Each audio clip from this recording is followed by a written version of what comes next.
This most recent lesson that we've read, lesson 3 of chapter 3, unit 3, talks about how the areas in our region have grown. And one of the main ways they did that was through the founding of missions.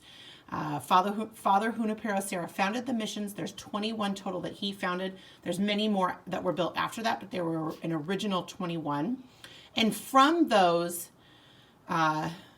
missions grew the ranchos, okay, which turned into small towns like San Francisco. And you can see the difference. We've got San Francisco in 1849, San Francisco in 1870, San Francisco today. So it's grown quite a bit.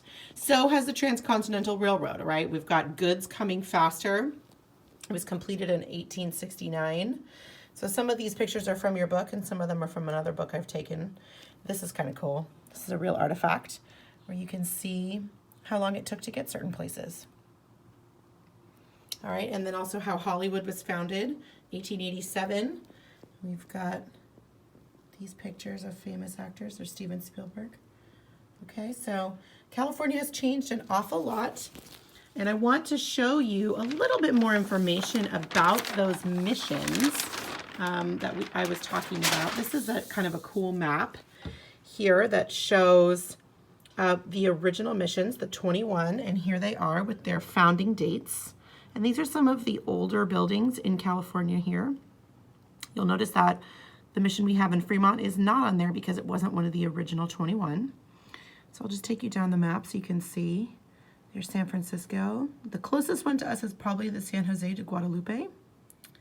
And then we go down a little bit more south to the different ones, all the way down to San Diego. And these missions were built very strategically. They had to be close enough that you could walk within a week to get to the next mission. And you can see, yeah, they're all about a 5 days walk between the missions. There isn't one that's more spread out than the others. They're all pretty equidistant throughout. I'm going to show you one more map I have. And this one is interesting because it also shows the Native American populations that lived near the missions. Now they built them, of course, on the coast so they could trade, but also they built them right in the middle of different Native American groups so they could try to get them to work on the mission and convert them to their religion, which was Catholicism. So I'm going to zoom in a little bit here so you can see what the actual missions look like. A lot of them look very similar. You'll notice they're all white with a red roof. They all have a chapel.